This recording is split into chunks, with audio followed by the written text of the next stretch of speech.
आप जाटों ने सिख रिलीजन को अपनी प्राइवेट प्रॉपर्टी बना लिया है रादर देन वो इगैलिटेरियन स्पेस जो होता था। Guilty is charged. हाँ। गिल्टी हैं।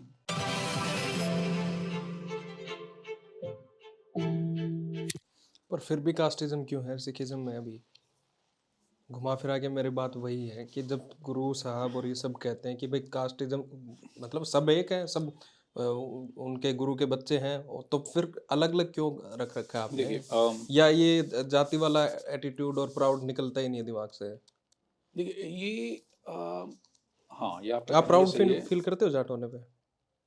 हाँ, मैं जाट होने में गर्व महसूस करता हूँ, पर मैं इस गर्व को अपनी निजी कहानी के रूप में देखता हूँ। हम्म। हर किसी को एक अधिकार है कि अपने परिवार, अपने कुनबे की जो पुश्तैनी स्ट्रगल है, हम्म। उससे प्रेरणा ले। अगर आपके परिवार में कोई किसी ने कोई बहुत बड़ा कारनामा किया है, तो एक सहज है कि आप उससे प्रेरणा लेंगे, ये स्वाभाविक है। मैं इसको उस रूप में देखता हूँ, पर मैं ये जानता हूँ कि हम जो जाट हैं, हम यहाँ के इंडिजिनस लोग हैं। जैसे पाणिनि लिखते हैं, जट झट संघाते, ये जट झट इकट्ठे हो जाते हैं। हम एक कबीला हैं और वो नॉन ब्राह्मणिकल कबीला है। मैं इसको इस रूप में समझता हूँ। हम जातिगत समाज से बाहर अपने आप को देखते थे। अब जब जैसे इनके साथ इंटरेक्शन हुई, तो आप कुछ चीज़ें अपनी दे देते हैं, कुछ चीज़ें किसी की ले लेते हैं। अब ये जाति जो है हमारे में, ये ऐसा रूप ले चुकी है कि ये एक प्रॉब्लम है। इसको मैं स्वीकार करता हूँ, ये मैं मानता हूँ। हमारे यहाँ हमारे से मेरी मुराद पंजाब से, वहाँ कोई चीफ मिनिस्टर नॉन जाट नहीं बनता है। और बना तो आपने उसको कैसे ट्रीट किया? ठीक है। अम, हमारे यहाँ जो स्टार्स हैं हम्म। वो सारे जाट होते हैं, और जो नॉन जाट होता है वो भी जाट बनने की कोशिश करता है। हम्म। फिर उसको। मेरा हम्म। मतलब है, जैसे हम्म। परमीश वर्मा है। हम्म। बड़ी उन्होंने वाहवाही लूटी, बड़े हम्म। लोगों ने उनको पसंद किया, पर ले दे के वो जिस तरह के गाने गाना चाहते थे, वो फिर एक जाट आइडेंटिटी या उसकी एक पुअर मिमिक्री, इसी को आगे इसका प्रचार करना चाहते थे। मैं तो पंजाब में काफ़ी इंटरव्यूज़ में कह चुका हूँ कि जो पंजाबी संगीत है वो दरअसल एक ही गाना है, और वो जीप चढ़ाना है कि मैं कितना कमा लूँ और तू क्या बे। हाँ ये बस। गाना, ये गाना है ले दे के पिछले 15 साल में, 20 साल में, कि मैं तो बहुत ही कमा लूँ और तू कुछ नहीं, तेरे को तो मसल दूंगा मैं, और तू लड़की, तू ही सारे फसाद की जड़ है। हम्म। तू मेरे पे मरती है, मेरा तेरे, मुझे तो कभी कभी अच्छी लगती है, हम्म। हाँ, पर तूने ज़्यादा मेरे साथ कोई हैंकड़ी दिखाई, हम्म। तो मैं ये चुटकी में तेरे को छोड़ के आगे बढ़ सकता हूँ। हम्म। ये गाना है। और ले दे के एक एक जातीय अभिमान का प्रचार है, हम्म। ये मैं मानता हूँ। पर आप देखेंगे कि अब कुछ लोगों ने इसको काउंटर करने की कोशिश की है, पर वो काउंटर भी फिर एक जातीय आधार पर करने की कोशिश, एक नई कला का निर्माण नहीं हुआ। जैसे हमारे जो रविदासी भाई हैं, उसके अंदर अब आप एक चमार समाज को देख के आप ये देखते हैं कि वो कई गानों में इस शब्द का इस्तेमाल अपने लिए करना शुरू कर दिया है उन्होंने, और काफ़ी वो इसमें गौरवान्वित महसूस करते बट हैं। What is wrong in it? जब देर आप इज, लोग कर रहे हो तो वो क्यों ना करें? बिल्कुल सही है, कोई इसमें गलती नहीं, पर ये एक जातिगत बैलेंस तो आप इसको मान सकते हैं कि ये एक कुछ काउंटर हो रहा है, पर इसमें समाज का कोई विकास हो रहा हो ऐसा मुझे नहीं दिखता। ठीक है, मुझे ऐसी कोई आर्ट प्रोड्यूस होती हुई नहीं दिखती है जिसके अंदर आपकी ये छोटी पहचानें और आपको नहीं इतनी। लगता, सॉरी टू इंटरप्ट, जब वो कहते हैं उन्होंने एक्सेप्ट कर लिया अपने कास्ट को, तो उनके लिए तो एक प्रोग्रेशन है। ये ये उनके लिए प्रोडक्टिविटी है। प्रोग्रेशन है, उनके लिए प्रोग्रेस है, हम्म। पर क्या ये समाज के, तो आप बताएं, अगर चमार समाज है, उनके पास गिनती है, और वो अपनी इस गिनती का इस्तेमाल कर सकते हैं किसी तरह से अपनी न्यूमेरिकल स्ट्रेंथ के चलते अपने लिए समाज के अंदर कोई जगह बनाने के लिए। हम्म, कुछ ऐसी कम्युनिटीज़ हैं जिनकी गिनती नहीं है, जिनकी गिनती भी नहीं है हम्म, और जिनका समाज में कोई स्थान भी नहीं ज़्यादा। हम्म, तो उन लोगों के लिए क्या ओपनिंग बचेगी? इस सारी कश्मकश से उनके लिए कौन सा रास्ता खुलता है? बजाय इसके कि आप एक दकियानूसी बात के जवाब में आप इतनी एनर्जी लगाएं, अगर आप उसको छोड़ दें और आगे बढ़ने की कोशिश करें कुछ और मुद्दों के ऊपर जिनसे आपका भी उत्थान हो, समाज का भी उत्थान हो, सिर्फ एक काउंटर बैलेंस ना हो, सिर्फ ये नहीं एक तकड़ी के अंदर आप एक घिसी पिटी तकड़ी है, एक पुरानी हो चुकी जंग जंग लगी तकड़ी है, उसके अंदर वो 1 किलो का वजन रखता है, आप 1.5 किलो का रख देते हैं और तकड़ी टूटनी है आखिर। बजाय इसके कि आप वो तकड़ी छोड़ दें और किसी नई तकड़ी, किसी धर्म कांटे का निर्माण करें, बजाय उसके आप ये एक वन अपमेंटशिप के अंदर लगे हुए। तो आप बताएं जो हमारे पंजाब से आए हुए जो पाकिस्तानी ओरिजिन के नॉन जाट सिख्स हैं, हम्म, इनका क्या होगा? ये तो विड्रॉ कर गए हमारे। जो आसा सिंह मस्ताना और सुरिंदर कौर किस्म की गायकी थी वो कहाँ गई? जो धीरज कुमार और जीजा साली किस्म की हिंदू पंजाबी फिल्में बनती थीं, जय संतोषी माँ बनती थी, और इनका क्या हुआ? इनकी भूमिका का क्या होगा? ये कहाँ से आर्ग्यू करेंगे? इनके पास कोई लाखों की गिनती नहीं है। ऐसे में आपको बड़ी कम्युनिटीज़ का नाम लेके दे सकता हूँ। हमारी रामगढ़िया कम्युनिटी है, जस्सा सिंह रामगढ़िया जैसा उन्होंने एक हम्म, युग पुरुष पैदा किया, वो हम्म, कहाँ जाएंगे? ऐसे लोग हैं जिनको हम भापा कहते हैं, भापा कम्युनिटी, जो रावलपिंडी से आए, वो उजड़ के हैं, उनका क्या कसूर है? वो क्या, आप पंजाबी फिल्मों में उनका रूपांकन देख लीजिए कैसा होता है। इतनी उनका, इतना बुरा उनका, इतना बेहूदगी से उनका उनकी डिलिनेशन होती है, हैरानी होती है ये अभी तक कैसे चल रहा है। हमारे जो मलेरकोटिया मुसलमान हैं वो कहाँ जाएंगे?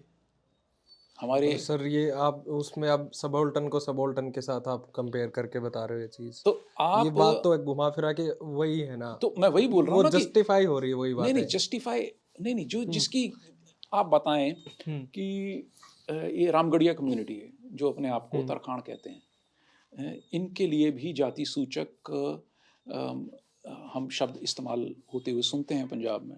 हम्म, अब इनकी कोई गिनती ऐसी कोई बहुत ज़्यादा नहीं, जट्टों के हिसाब से इतनी ज़्यादा नहीं है। न्यूमेरिकली ये इनकी तादाद कम है। इनको अगर अपनी बात रखनी होगी, इनको अपनी शमूलियत करनी होगी। हम ये कह रहे हैं कि जाति को पॉपुलर कल्चर के अंदर शमूलियत का आधार हम क्यों माने? ठीक बात है। ठीक है। और आप इसको एक एक शुरू शुरू में तो आपको अच्छा लग जाए, मैंने भी सुने गाने। हम्म, वो हमारी मिस पूजा आई थी, हम्म, ठीक है, मिस पूजा के गाने बड़े उस वक्त बहुत चले थे, बहुत चले थे। अम, इस वक्त मेरे ख्याल जालंधर से एक दो और कलाकार हैं जो ये कर रहे हैं, पर हर बात ऐसी आक्रामक मुद्रा में क्यों? समाज की दो धिरें अपनी बात रखने के लिए हमेशा आक्रामक मुद्रा में आने के लिए क्यों मजबूर? इसलिए कि आपने सालों से उनका रिप्रेशन किया है, सदियों से, ये ये और आप प्रिविलेज्ड रहे हो। मैं अपने प्रिविलेज को लेके बिल्कुल आपके सामने हूँ। मैं आपका मतलब मैं भी हूँ, नहीं नहीं, मैं तो सबसे ज़्यादा हूँ। हम्म, मैं हाँ, मैं पंजाबी जाट हूँ। हम्म, मैं एक पढ़े लिखे परिवार से आता हूँ, बिल्कुल, ठीक है। मेरे पास ज़मीन भी है, मेरे पास शहर भी है। मैं अम, मेरे पास गांव भी है, मेरे पास बहुत बड़ा शहर है। हम्म, ये प्रिविलेज छोटा नहीं मेरे बंधु। बड़े शहर का जो प्रिविलेज है ना, बड़े हम्म, शहर का सबसे बड़ा प्रिविलेज है, आपको आज़ाद मग्ज करता है। और एक्सेस है आपके पास। आपको, मैं दिल्ली यूनिवर्सिटी में पढ़ा हूँ, मेरे पास, मैंने बेस्ट एजुकेशन जो उस वक्त हासिल हो सकती थी मैंने वो की है। मैं पूरी दुनिया घूमा हूँ, और मैं मैंने कोशिश की मैं अपनी जाति को सामने ना रखूँ शुरुआत में। बातों में सामने आ गया। मुझे ये भी लगा कि अगर मैं इसे छुपाता हूँ तो ये भी एक गलत बात है। मैंने बीच में ये भी सोचा कि क्या मैं अपना नाम से रब्बी रखूँ, उसके साथ शेरगिल ना लिखूँ। पर मैं एक किसी बहुत बड़े घर से नहीं आता हूँ। मेरे पिताजी से मैंने पूछा कि आपने क्या गुर्बत देखी है? तो उन्होंने बोला बेटा मैंने वो भी टाइम देखा है जब मैंने अपने 3 छोटे भाई बहनों को 3 दिन पुरानी रोटी पानी में भिगो के खाने के लिए दिए। Oh my God.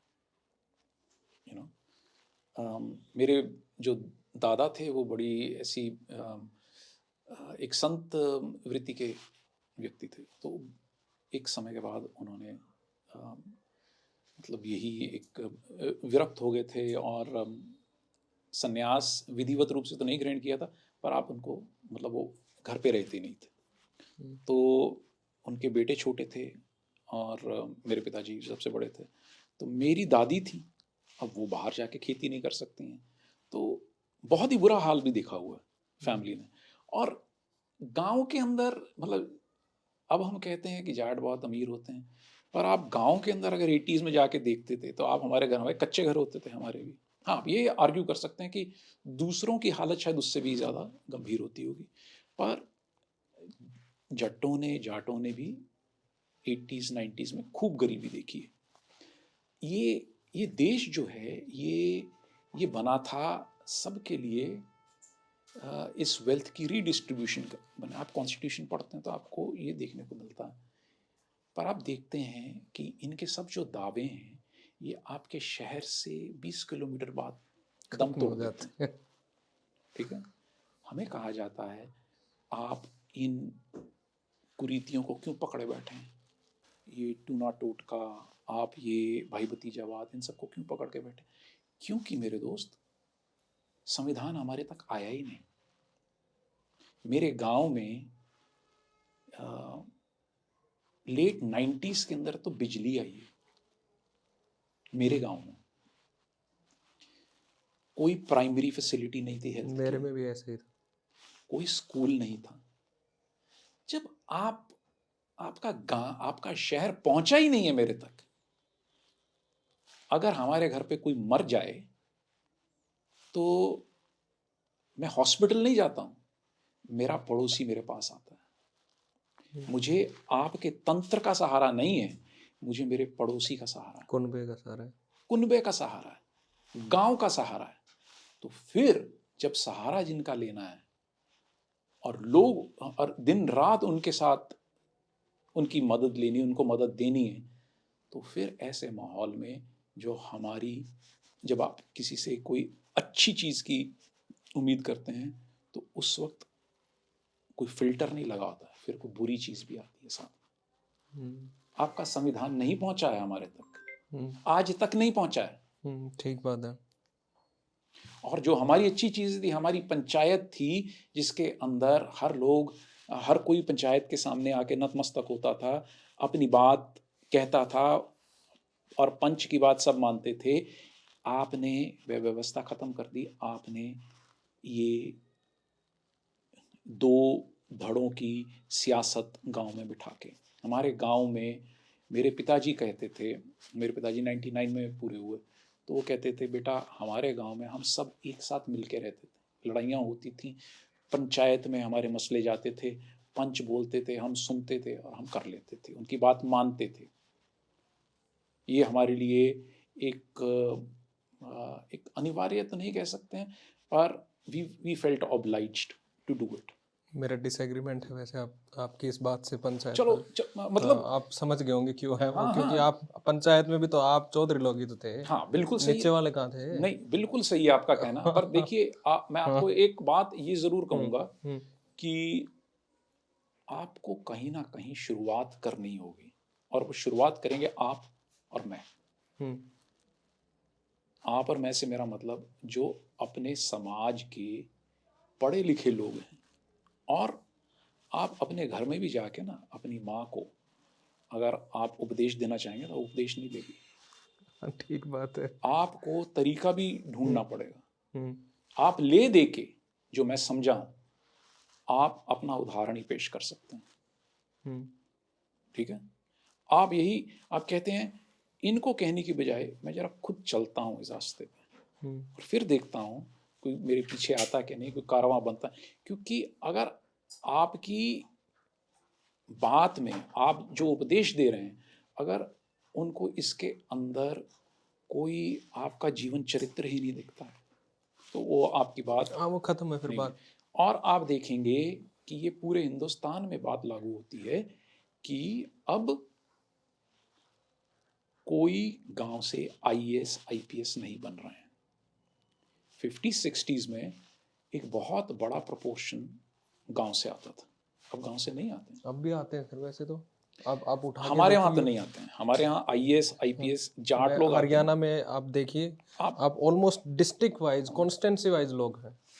आपका हो सकता है, मतलब आपने वहाँ से परिचित होंगे, मैं अपनी बात कर सकता हूँ ओके। कि मैं ये देखता हूँ कि अब गांव की जो हिस्सेदारी है वो एटलीस्ट इनमें बहुत कम होगी। अब ये है, अब आप ये आर्ग्यू कर सकते हैं अब गांव भी शहर बन गया है, तो अब वहाँ से आने लगे हैं लोग, या आने शुरू हो जाएंगे, ये हो रहा है। पर जिस तरह का विकास आप देखना चाहते थे, देखिए यहाँ तो एनलाइटनमेंट जो है ये